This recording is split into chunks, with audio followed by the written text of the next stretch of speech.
Good morning, student. In the last lecture we have discussed about the gram staining. हमने जो staining process था उसको study किया था. On that we divided bacteria into two category, gram positive and gram negative. So next we are going to discuss about the some extensions of the plasma membrane की जो मीजोसोम्स formation होती है उसके बाद कुछ एक्सटेंशंस होते हैं. एक्सटेंड का मतलब है कि plasma membrane further some molecules को या सम सेल ऑर्गेनेल्स को प्रोड्यूस करती है. A special membranous structure is the mesosome. हमने मीजोसोम जो है वो बैक्टीरिया के स्ट्रक्चर के अंदर स्टडी किया था. By the extension of plasma membrane, जो किसकी हेल्प से बनता है? By the extension of the plasma membrane, कि प्लाज्मा मेम्ब्रेन जो है वो एक्सटेंस हो जाती है और दैट फॉर्म मीजोसोम्स. इसी तरह से plasma membrane further some compositions जो है सेल कंपोजिशन और we can say cell organelles उनको भी एक्सटेंस करती है, प्रोड्यूस करती है. These extensions are form of vesicles. Vesicles की फॉर्म में होता है. ट्यूबुल्स, ट्यूब लाइक स्ट्रक्चर, इस तरह के स्ट्रक्चर होते हैं. लेमेली, मेम्ब्रेन फोल्डेड, इस तरह की. तो देखो ये जो वेसिकल्स, ट्यूब्यूल्स और लेमेली जो हैं ये प्रेजेंट होती हैं लाइसोसोम, गोल्जी बॉडीज़ और ईआर यानी एंडोप्लाज्मिक रेटिकुलम की जब हम सिंथेसिस पढ़ेंगे या उनका जो जब स्ट्रक्चर डिस्कस करेंगे यूकैरियोटिक सेल्स के अंदर, तो वहाँ इसको हम डिस्कस स्ट्रक्चर का पढ़ेंगे. तो वहाँ प्रेजेंट होते हैं वेसिकल्स, ट्यूब्यूल्स एंड लेमेली. इनका जो फंक्शन होता है, वेसिकल्स का फंक्शन होता है जो प्रोटीन हैं वो कैरी करना, कैरी बैग्स होते हैं. ट्यूब्यूल्स उसको पाथवे प्रोवाइड करते हैं. लेमेली जो फोल्डिंग है वो एब्जॉर्प्शन का रेट इंक्रीज करती हैं. They help in the cell wall formation, DNA replication and the distribution to daughter cells. और ये क्या किस में हेल्प कराएंगी? सेल वॉल फॉर्मेशन में, कि सेल वॉल सेलुलोज जो है उसकी प्रोडक्शन में हेल्प होगी. तो प्रोडक्शन सेल वॉल का जो थिकनेस है वो इंक्रीज होगा. Next DNA replication. DNA replication का मतलब होता है डीएनए की जब कॉपी बनती है सेल के अंदर. डिस्ट्रीब्यूशन टू डॉटर सेल, जब एक सेल डिवाइड करती है तो इनटू टू डॉटर सेल्स, तो वहाँ सेल के कंपोनेंट्स है वो टू पार्ट्स में डिवाइड हो जाते हैं, उसमें हेल्प कराते हैं. They also in respiration, secretion process, increase the surface area of plasma membrane and enzymatic content. They also help in respiration, जो respiration में help कराएंगे. secretion process जो vesicles होती हैं वो secretion में help कराएंगी. and जो lamella मैंने आपको बताया folded जो membrane इस तरह fold हो जाती है. अगर आपने 10th क्लास में अगर digestive system पढ़ा था तो उसके अंदर जो स्मॉल इंटेस्टाइन होती है उसके अंदर माइक्रोविलाई प्रेजेंट होती हैं. That also fold structure, lamella जिसको बोलते हैं, which increase the rate of absorption. वो सरफेस एरिया बढ़ा देती हैं एब्जॉर्प्शन के लिए. In some prokaryotes like cyanobacteria there are the membranous extensions into cytoplasm called chromatophore. कि वहाँ जो प्लाज्मा मेम्ब्रेन है वो एक्सटेंड हो जाती है क्रोमेटोफोर के अंदर, which contains pigments, और pigments की वजह से help into the photosynthesis जो क्रोमेटोफोर्स होते हैं. अब मोटिलिटी आती है नेक्स्ट स्ट्रक्चर जो है बैक्टीरिया सेल में भी मोटाइल और नॉन मोटाइल. जब हमने बैक्टीरिया की क्लासिफिकेशन पढ़ी थी फाइलम्स के अंदर, किंगडम जब हम पढ़ रहे थे सेकंड और थर्ड चैप्टर के अंदर, तो वो हमने देखा था कि कुछ मोटाइल होते हैं फ्लैजिला की हेल्प से, कुछ नॉन मोटाइल होते हैं. तो वहाँ जो मोटिलिटी जो डिसाइड करती है that is with the help of flagella. वो फ्लैजिला की वजह से होती है. If motile they have thin filamentous extensions from their cell wall called flagella. उनकी जो सेल वॉल है वो thin fibre hair like projections को बॉडी से बाहर प्रोड्यूस करती है. That's known as flagella. जो फ्लैजिलीन प्रोटीन होता है उसकी वजह से बनती है, help in to the locomotion. Bacteria shown a range in the number of arrangement of flagella. सभी बैक्टीरिया में अलग अलग फ्लैजिला प्रेजेंट होते हैं, किसी में एक, किसी में दो से ज़्यादा हो सकते हैं, होल बॉडी के अंदर प्रेजेंट हो सकते हैं, सॉरी बॉडी सरफेस के ऊपर एक प्रेजेंट हो सकता है, दोनों अपोजिट डायरेक्शन में प्रेजेंट हो सकते हैं। तो इस तरह का जो मल्टीपल अरेंजमेंट्स है वो बैक्टीरिया के अंदर प्रेजेंट होता है। Bacterial flagellum is compose of 3 parts. एक बैक्टीरिया फ्लैजिला के अंदर 3 कंपोनेंट होते हैं, filament, hook and basal body. The filament is the longest portion that extend from the cell surface to the outside. देखो बेस स्ट्रक्चर क्या होता है, मान लो ये हमारे पास सेल वॉल है, इसके अंदर ये इस तरह से प्रेजेंट होता है, ये बेसल बॉडी है जहाँ से ये प्रोड्यूस होना स्टार्ट होगा। हुक इसके ऊपर प्रेजेंट होता है which joint with basal body and basal body embedded into the cell wall. Flagella जो है वो हुक से अराइज होता है और यहाँ वो इस तरह से अरेंजमेंट होती है, इस तरह से अटैच होता है कि वो हर डायरेक्शन के अंदर मूव कर सके फॉर द इजली लोकोमोशन। तो ये यहाँ लूजली अटैच होगा लेकिन इस तरह कि वो हर डायरेक्शन में मूव कर सके। The filament is the longest portion, ये वाला जो पोर्शन है वो फिलामेंट है, सबसे लंबा वाला पार्ट होता है। And extend from the cell surface to the outside, कि सेल सरफेस से बाहर की तरफ जो लेंथ होती है फ्लैजिला की वो होती है, और towards the cell wall basal body and hook is present. Next है फ्लैजिला नहीं है तो आप बिसाइड द फ्लैजिला, फ्लैजिला के अलावा pili and fimbriae are also surface structure of the bacteria but do not play in a role in motility. ये भी present होते हैं बैक्टीरिया सेल वॉल के ऊपर, लेकिन इनका लोकोमोशन में या मोटिलिटी में कोई रोल नहीं होता है। They help in to the food capturing और द एब्जॉर्प्शन, वो एब्जॉर्प्शन और फूड कैप्चरिंग में हेल्प कराते हैं।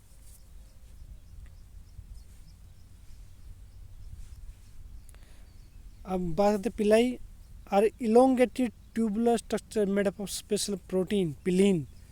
जो स्पेशल प्रोटीन होता है पिलीन उसके बने होते हैं पिलाई। ये हेयर लाइक स्ट्रक्चर होता है और ये हेल्प कराते हैं कॉन्जुगेशन के लिए, जो दो बैक्टीरिया सेल आपस में बाइंड करती हैं रिप्रोडक्शन के लिए, जो मैंने आपको कॉन्जुगेशन प्रोसेस पढ़ाया था उसमें ये हेल्प कराते हैं pili. The fimbriae are small bristle like fibre sprouting of the cell, कि ये स्मॉल ब्रिस्टल ब्रूस होती है ना उस टाइप का स्ट्रक्चर प्रेजेंट होता है। Sprouting of the cell, cell के सरफेस के बाहर प्रेजेंट होते हैं मल्टीपल इन नंबर्स, और इनका काम होता है टू द अटैचमेंट, कि ये मान लो कोई बैक्टीरियल सेल है वो किसी सबस्ट्रेट के साथ अटैच है, rock to rock in streams and also with a host tissue. ये देखो ये बेसिकली ना हुक होते हैं जो होस्ट बॉडी को कैप्चर करने में हेल्प कराते हैं, और पिल्लाई का काम होता है कॉन्जुगेशन में, और फिलामेंट जो फ्लैजिला है उसका काम होता है लोकोमोशन में हेल्प कराना। नेक्स्ट आता है ribosomes and the inclusion bodies. कि राइबोसोम्स वी नो देखो राइबोसोम्स क्या होते हैं, बेसिकली प्रोटीन फैक्ट्री होते हैं। In prokaryotes ribosomes are associated with the plasma membrane of the cell. Prokaryotes के अंदर जो राइबोसोम होते हैं वो सेल मेम्ब्रेन जो प्लाज्मा मेम्ब्रेन है उसके साथ जुड़े हुए होते हैं।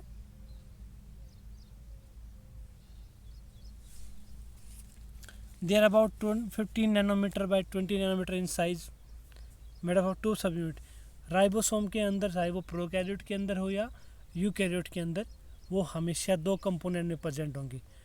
One component is large unit and one is small unit. जो लार्ज यूनिट है वो 50s and small is 30s।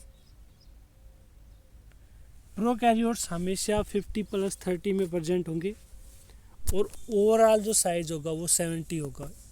50+30 हम 80 होता है, लेकिन नहीं, यहाँ 70s राइबोसोम्स होते हैं। और 70s कैसे मिलेंगे, 50 एंड 30। एस जो वर्ड है वो स्वेडबर्ग यूनिट होती है राइबोसोम्स को काउंट करने के लिए। तो 70s का राइबोसोम प्रेजेंट होता है प्रोकैरियोट के अंदर, और यूनिट क्या होंगी, large unit 50s and small unit 30s। Ribosomes क्या होते हैं? Site of the protein synthesis. Ribosomes वो जगह होती है जहाँ पे प्रोटीन फॉर्म होता है।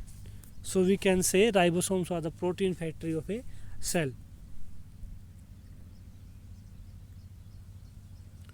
Several ribosomes may attach a single mRNA to form a chain called polyribosomes or polysomes। mRNA क्या होता है? मैसेंजर आरएनए होता है। इसके पास इस तरह से ये बाइंड होते हैं, फर्स्ट राइबोसोम, सेकंड राइबोसोम्स, लेकिन आरएनए सिंगल है। कई बार क्या होता है कि एक ही एमआरएनए के ऊपर मल्टीपल साइट्स पे राइबोसोम जुड़े हुए होते हैं, उसको बोलते हैं पॉलीराइबोसोमल। उस एमआरएनए स्टैंड को क्या कहेंगे? चेन बन जाएगी। पॉलीसोम यानी मल्टीपल साइट्स हैं राइबोसोम्स के लिए। The ribosomes of the polysome translate the mRNA into protein. और एमआरएनए मीन्स मैसेंजर आरएनए, कि आरएनए के ऊपर जो मैसेज है, मान ली हमारे पास कोई प्रोटीन है, उसकी फॉर्मेशन करानी है, मान लो वेलिन, वेलाइन, ये आप जब 12th क्लास में आप पढ़ोगे कि अमीनो एसिड्स की फॉर्मेशन कैसे होती है। डीएनए का आरएनए के अंदर कन्वर्जन होता है, फिर आरएनए क्या होता है? राइबोसोम्स की हेल्प से प्रोटीन बनाते हैं। तो प्रोटीन सिंथेसिस का जो प्रोसेस है वो आपकी 12th क्लास में आएगा। यहाँ सिर्फ आइडिया है जो मैं आपको बता रहा हूँ इसके बारे में, कि DNA convert into RNA and RNA form protein with the help of ribosomes. तो जो एमआरएनए होता है उसके ऊपर मैसेज कोड होता है कि किस टाइप का प्रोटीन चाहिए। तो वो एमआरएनए जब राइबोसोम के साथ बाइंड कर जाएगा तो राइबोसोम्स उसी टाइप के अमीनो एसिड्स को बनाएगा, और वो अमीनो एसिड्स मिलके क्या बनाएंगे? प्रोटीन की एक चेन बनाएंगी। तो इसका मतलब क्या होगा? एमआरएनए जो है वो ट्रांसलेट हो गया इनटू प्रोटीन्स, और वो किसकी हेल्प से होगा? पॉलीसोम या पॉलीराइबोसोम्स की हेल्प से।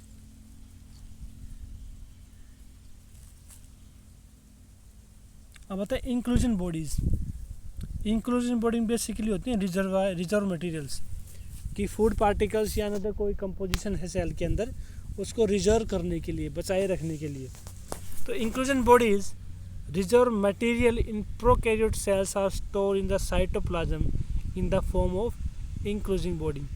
देखो, जैसे अगर आपने 9th क्लास के अंदर जब स्ट्रक्चर पढ़ा था प्रोकैरियोट और यूकैरियोट का, तो जो प्लांट और एनिमल सेल का, तो प्लांट सेल के अंदर वैक्यूल्स प्रेजेंट होते हैं, सेंट्रल वैक्यूल्स, वो लार्ज साइज का होता है, क्योंकि प्लांट के अंदर क्या होता है कि फूड प्रोड्यूस होता है, तो उसको अपने लिए भी और फर्दर जो फूड चेन आएगी उसमें जो पहले हर प्रोड्यूसर आएंगे, फिर कंज्यूमर आएंगे, तो कंज्यूमर्स के लिए फूड को स्टोर करना होता है, और खुद की सेलुलर स्ट्रक्चर के लिए भी। तो वहाँ वैक्यूल्स प्रेजेंट होते हैं लार्ज बॉडी, लार्ज स्ट्रक्चर के अंदर। तो उसी टाइप का रिजर्वेशन, फूड को रिजर्व करने के लिए, बचाए रखने के लिए, जो प्रोकैरियोट्स होते हैं उनके अंदर एक सेंट्रल जो साइटोप्लाज्म है उसके अंदर इंक्लूजन बॉडीज प्रेजेंट होती हैं विथ रिजर्व मटेरियल, कि जो मटेरियल को रिजर्व रखेंगे वेसिकुलर फॉर्म के अंदर। लेकिन इनके बाहर कोई मेम्ब्रेन नहीं है, क्योंकि प्रोकैरियोट्स का मतलब ही यही है कि जहाँ कोई भी ऑर्गेनेली मेम्ब्रेन बाउंडेड नहीं हो, and life free in the cytoplasm. और वो साइटोप्लाज्म में फिक्स नहीं है, वो फ्रीली प्रेजेंट होती हैं। जैसे फॉस्फेट ग्रैन्यूल्स, यानी जो फॉस्फेट है वो ग्रैन्यूल्स की फॉर्म में स्टोर है।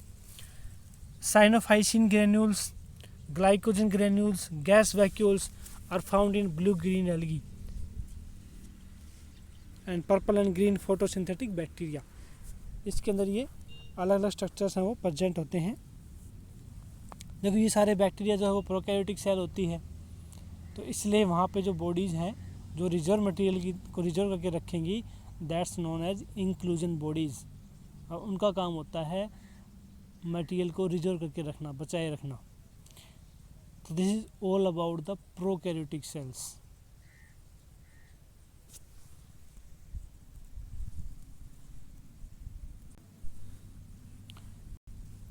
यूकैरियोटिक मैंने आपको बताया था, you means after karyotic means after the formation of the nucleus, कि जब सेल के अंदर न्यूक्लियस की फॉर्मेशन हो जाएगी तो उस सेल को हम कहेंगे यूकैरियोटिक सेल। न्यूक्लियस की फॉर्मेशन का मेरा मतलब यहाँ है कि न्यूक्लियस जो है वो वेल डिफाइन है, साइटोप्लाज्म में अलग से प्रेजेंट होता है, हम इजीली आइडेंटिफाई कर सकते हैं।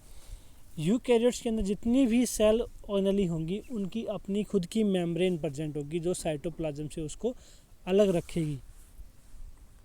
इसके अंदर क्या आएंगे? Protista, plants, animals and fungi. Only the Monera is known as prokaryotes. Protista, plant, animals and fungi are the example of eukaryotic cells. In a eukaryotic cell there is an extensive compartmentalization. Compartments बने होते हैं, means वहाँ हर cell organelle की अपनी membrane है और इस वजह से वो साइटोप्लाज्म के साथ मिक्स होके नहीं रहती है। Cytoplasm through the presence of membrane bound organelles. Eukaryotic cells possess a organized nucleus. Eukaryotic cell का अपना खुद का एक न्यूक्लियस होता है। मान लो ये जेनेटिक मटेरियल है, it's covered with cell membrane और ये इसका साइटोप्लाज्म जो ब्लू कलर से शो रखा है, आउटर रेड प्लाज्मा मेम्ब्रेन। तो यहाँ देखो जो ब्लू है वो रेड, यहाँ पे जो जेनेटिक मटेरियल है इसके साथ मिक्स नहीं है। वो इसलिए मिक्स नहीं है क्योंकि यहाँ पे क्या प्रेजेंट है? मेम्ब्रेन प्रेजेंट है। ऐसा ही माइटोकॉन्ड्रिया के अंदर प्रेजेंट होगा, गोल्जी वैक्यूल्स के अंदर प्रेजेंट होता है। In addition eukaryotic cells have a special variety of complex locomotory and cytoskeleton structure. कि एक यूकैरियोट के अंदर साइटोस्केलेटन स्ट्रक्चर प्रेजेंट होता है जो सेल का स्केलेटन सिस्टम बनाएंगे, like centrioles. Their genetic material is organized into a chromosome. Prokaryotes के अंदर जेनेटिक मटेरियल किस फॉर्म में था? न्यूक्लियोइड फॉर्म में। लेकिन यूकैरियोट्स के अंदर जो जेनेटिक मटेरियल है वो प्रेजेंट होता है क्रोमोसोम की फॉर्म में। All eukaryotic cells are not identical. वो आइडेंटिकल नहीं है, लेकिन प्रोकैरियोट सेल मोस्टली क्या होते हैं? आइडेंटिकल होती हैं। They are having different structure like plant and animal cells. अब प्लांट और एनिमल सेल्स के अंदर क्या डिफरेंस है? सेल वॉल का डिफरेंस, प्लास्टिड का डिफरेंस, लार्ज सेंट्रल वैक्यूल्स, ये तीनों चीज़ें प्लाज्मा में जो प्लांट सेल है उसके अंदर प्रेजेंट होती हैं, एनिमल के अंदर नहीं। तो ये डिफरेंस हो गया।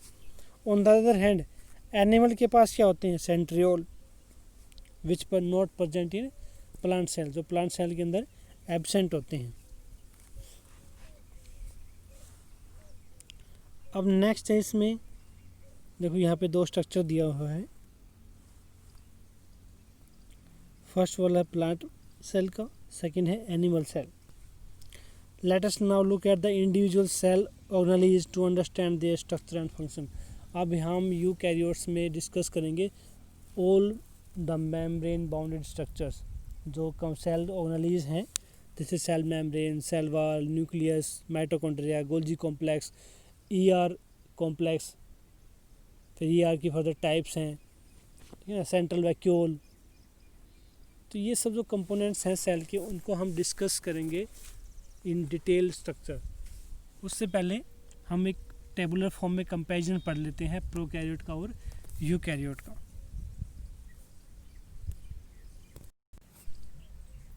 Comparison between prokaryote and eukaryotic cells. हमने दोनों के स्ट्रक्चर हैं वो जनरली डिस्कस कर लिया है प्रोकैरियोट का तो, और यूकैरियोट में जो सेल ऑर्गेनेलीज हैं उनको डिटेल में डिस्कस करेंगे। उससे पहले एक माइनर जो नॉर्मल डिफरेंस है वो डिस्कस कर लेते हैं। फर्स्ट कि सेल कंपार्टमेंट्स, कि सेलुलर कंपार्टमेंट्स होता है मीन्स वो साइटोप्लाज्म से सेपरेट है या नहीं। यहाँ कोई कंपार्टमेंट नहीं है क्योंकि कोई भी सेल ऑर्गेनेली है वो मेम्ब्रेन बाउंडेड नहीं है। डिस्टिंक्ट कंपार्टमेंट होता है, न्यूक्लियस अलग होता है, साइटोप्लाज्म अलग होता है, लेकिन प्रोकैरियोट्स के अंदर दोनों मिक्स होते हैं।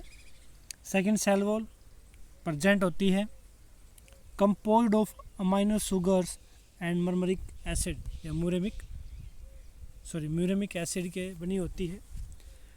और यूकैरियोट के अंदर भी प्रेजेंट होती है, लेकिन सिर्फ प्लांट के अंदर, और वो भी किसके बनी होती है? Composed of cellulose. तो ये बेसिक डिफरेंस हो गया सेल वॉल के अंदर कि वहाँ प्रेजेंट दोनों में होगी, वहाँ सभी में, यहाँ सिर्फ प्लांट के अंदर। Plasma membrane, core of lipid bilayer proteins embedded as mosaic, lipid bilayer की प्रोटीन के साथ बनी होती है। यहाँ भी प्रोटीन लिपिड बाइलेयर होती है विद एम्बेडेड प्रोटीन, प्रोटीन है वो एम्बेडेड होते हैं। सेल ऑर्गेनेलिज एब्सेंट होती हैं। Enzymatic functions are carried by folding of plasma membrane mesosome, जो एंजाइमेटिक एक्शन है वो प्लाज्मा मेम्ब्रेन की फोल्डिंग जो है मीजोसोम उसकी हेल्प से होता है। कोई सेल ऑर्गेनेलिज प्रेजेंट नहीं है, यहाँ प्रेजेंट होती हैं। Bound by A extension of plasma membrane, यहाँ जो सेल ऑर्गेनेली होंगी वो प्लाज्मा मेम्ब्रेन की एक्सटेंशन से बाउंड होगी, एक अलग से मेम्ब्रेन वहाँ डेवलप हो जाती है। रेस्पिरेटरी सिस्टम मीजोसोम से ही होगा, यहाँ माइटोकॉन्ड्रिया की हेल्प से। देखो यहाँ रेस्पिरेटरी सिस्टम का मतलब एक्सचेंज ऑफ गैसेज नहीं है, यहाँ रेस्पिरेशन का मतलब है the oxidation of food, mean food का ऑक्सीजन के साथ मिक्स होना, तो वो यहाँ होता है माइटोकॉन्ड्रिया के अंदर। Capsule if present composed of mucopolysaccharides, capsule अगर प्रेजेंट है तो म्यूकोपॉलीसैकेराइड्स का प्रेजेंट होता है, अगर नहीं है तो नहीं होगा, वो अलग कॉन्सेप्ट है। यूकैरियोट के अंदर कोई कैप्सूल नहीं होता है। फोटोसिंथेटिक एपरेटस एंड क्लोरोफिल, क्या कोई फोटोसिंथेटिक एपरेटस प्रेजेंट है? यस, प्रेजेंट होता है। Chlorophyll and carotenes on the grana lamellae not enclosed by the membrane, तो यहाँ कोई अलग से मेम्ब्रेन नहीं है, वो साइटोप्लाज्म के अंदर ही प्रेजेंट होते हैं। नो प्लास्टिड, कोई प्लास्टिड स्ट्रक्चर प्रेजेंट नहीं है। Pigment present on lamellar system enclose by A membrane in the plasma in the cytoplasm, cytoplasm की मेम्ब्रेन है उससे बाइंडेड होते हैं। Plastids present in plant cells, और जो प्लास्टिड्स होते हैं वो प्लांट सेल के अंदर प्रेजेंट होते हैं। ऑर्गेनाइजेशन ऑफ द न्यूक्लियस, क्या न्यूक्लियस वेल ऑर्गेनाइज है? तो प्रोकैरियोट्स के अंदर न्यूक्लियस वेल ऑर्गेनाइज नहीं है। It is in the form of nuclear zone, nucleoid की एक न्यूक्लियर जोन होती है साइटोप्लाज्म के अंदर मिक्स होती है, दैट्स नोन एज न्यूक्लियोइड। लेकिन जब बात करते हैं यूकैरियोट्स की तो वहाँ न्यूक्लियस वेल डिफाइन होता है, जो अलग से आइडेंटिफाई किया जा सकता है। नेक्स्ट कैरेक्टर न्यूक्लियर मेम्ब्रेन, और देखो न्यूक्लियस वहाँ न्यूक्लियोइड की फॉर्म में है इसलिए वहाँ कोई मेम्ब्रेन नहीं थी, तो यहाँ होगा एब्सेंट।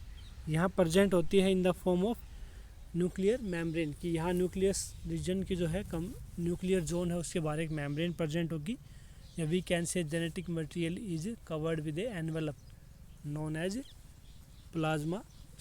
Nuclear membrane.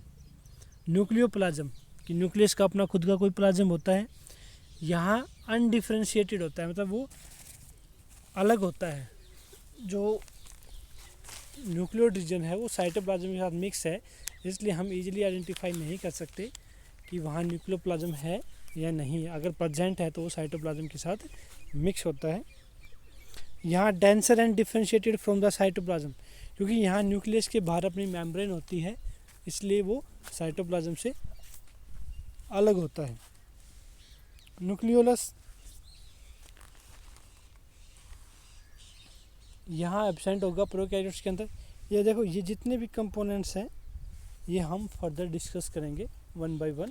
यहाँ सिर्फ जस्ट आइडिया है, आप इसे समझ लीजिए कि प्रोकैरियोट के अंदर क्या प्रेजेंट होता है और क्या एब्सेंट होता है। फ्लैजिलम, फ्लैजिलम तो मैंने आपको अभी पढ़ा है कि फ्लैजिला, बेसल और हुक, ये तीन फिलामेंट, तीन कंपोनेंट होते हैं किसी फ्लैजिला के अंदर। Single simple compose of protein flagellin, single होता है simple compose of protein flagellin का बना होता है, जो फ्लैजिला होता है। नो एंड 9+2 फाइब्रिलन पैटर्न, ये 9+2 एक पैटर्न होता है फाइबर, जैसे कॉलम खड़े होते हैं ना, हम कॉलम बनाते हैं कोई बिल्डिंग के अंदर, इसी तरह का इसके अंदर कॉलम होता है। 9 कॉलम्स होते हैं, 9+2, ठीक है, इस तरह का एक अरेंजमेंट होता है फ्लैजिला की फॉर्मेशन में। वो यहाँ प्रेजेंट नहीं होता है। Complex 9+2 fibrillar pattern compose of tubulin and other proteins, यहाँ 9+2 का पैटर्न प्रेजेंट होता है। सेल डिवीजन, अब सेल डिवीजन कैसे होगा? Only binary fusion, A mitosis, spindle not form, spindle नहीं बनेंगे। स्पिंडल इसलिए नहीं बनते, देखो स्पिंडल क्या होता है, तो सेल डिवाइड होती है, मान लो ये कोई सेल है हमारी, जब डिवीजन होता है ना तो यहाँ इस तरह के स्पिंडल बनते हैं, रोप लाइक, यहाँ क्रोमोसोम्स प्रेजेंट होते हैं और ये इस तरह का नेटवर्क होता है सेल के अंदर, दैट्स नोन एज स्पिंडल। तो स्पिंडल इसलिए नहीं बनते क्योंकि वहाँ कोई सेंट्रियोल सिस्टम नहीं है। यहाँ माइटोसिस और मियोसिस होंगे, इसलिए वहाँ स्पिंडल की फॉर्मेशन होती है।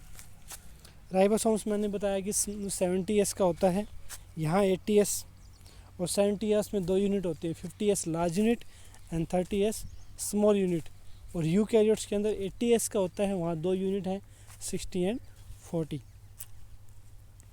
साइटोप्लाज्मिक मूवमेंट, कि साइटोप्लाज्म मूव करता है, रेयर और एब्सेंट। यहाँ ओफन ओकर्स, साइटोप्लाज्म मूवमेंट होती है सेलुलर ऑर्गेनेलीज की हेल्प से। वैक्यूल्स एब्सेंट होते हैं, यहाँ प्रेजेंट होते हैं। लाइसोसोम जो है, लाइसोसोम सुसाइडल बैग्स होते हैं, एंजाइम्स कैरी करते हैं, वो प्रोकैरियोट्स के अंदर एब्सेंट होंगे क्योंकि उनकी अपनी खुद की मेम्ब्रेन होती है, इसलिए वो मेम्ब्रेन बाउंडेड ऑर्गेनेली प्रोकैरियोट के अंदर एब्सेंट होती है, इसलिए वो यहाँ भी एब्सेंट है, यूकैरियोट्स के अंदर प्रेजेंट होते हैं। Growth can grow both aerobic and anaerobic. Aerobic का मतलब होता है वहाँ जहाँ ऑक्सीजन प्रेजेंट होती है, और जहाँ ऑक्सीजन एब्सेंट होती है या एयर कह सकते हैं, वो एब्सेंट है तो वो एनारोबिक कंडीशन हो जाती है। Can grow only under aerobic conditions, और जो यूकैरियोटिक सेल है वो सिर्फ एरोबिक कंडीशंस के अंदर ही ग्रो कर सकती है। तो these are the difference between prokaryote and eukaryotes. From the next lecture we will start with the cell organelles of a eukaryotic cell, कि हम यूकैरियोटिक सेल के कंपोनेंट्स को 1 by 1 डिस्कस करेंगे with their detail structure and their function and their role played inside a cell functioning, कि एक cell की life process जो है उसके अंदर डिफरेंट ऑर्गेनेलीज का क्या क्या रोल है और किस तरह अपने रोल को प्ले करती हैं और कैसे वो एक दूसरे के साथ इंटर रिलेटेड हैं। ये सब जो क्राइटेरिया या जो पॉइंट्स हैं उसको हम डिस्कस करेंगे फ्रॉम नेक्स्ट लेक्चर।